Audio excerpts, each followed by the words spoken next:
Hi friends, welcome back. ഞാൻ വിദ്യ.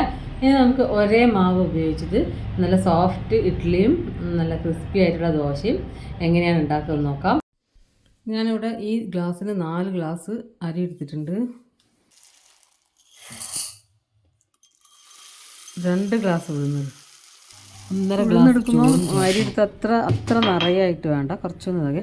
അതുപോലെ 2 teaspoon table spoon ഉലുവയാണ് ചേർക്കുന്നത്.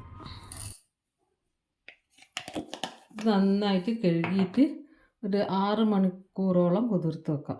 ഇനി ഇതിലേക്ക് ഒരു 1.5 ഗ്ലാസ് ചോറും കൂടി ചേർത്ത് നന്നായിട്ട് അരച്ചെടുക്കാം. ഉപ്പ് ചേർത്ത് കൊടുക്കാം.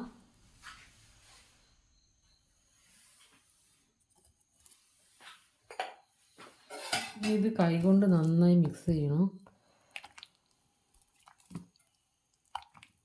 കൈകൊണ്ട് നന്നായി മിക്സ് ചെയ്യാം. ഇനി ഇത് ഞാൻ 2 പാത്രത്തിലേക്ക് ഹാഫ് ആക്കി വെക്കാൻ പോവാണ്.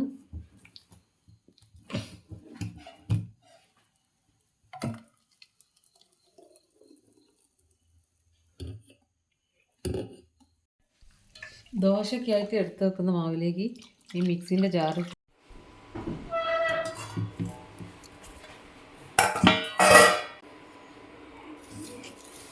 ഇത് ഞാൻ ദോശമാവാക്കി വെച്ചതാണ്. ഇത് ഞാൻ എടുത്ത് ഫ്രിഡ്ജിൽ വെക്കാൻ പോവാണ്. മറ്റേ ഇഡ്ഡലി ഇപ്പം ഉണ്ടാക്കാം. ഞാനിത് ഇങ്ങനെ തിളച്ച് വന്നിട്ട്, അപ്പോൾ ഈ തട്ടൊന്ന് ചൂടായതിന് ശേഷം ഇഡ്ഡലി ഒഴിച്ചാൽ പെട്ടെന്ന് ഇളകി വരും.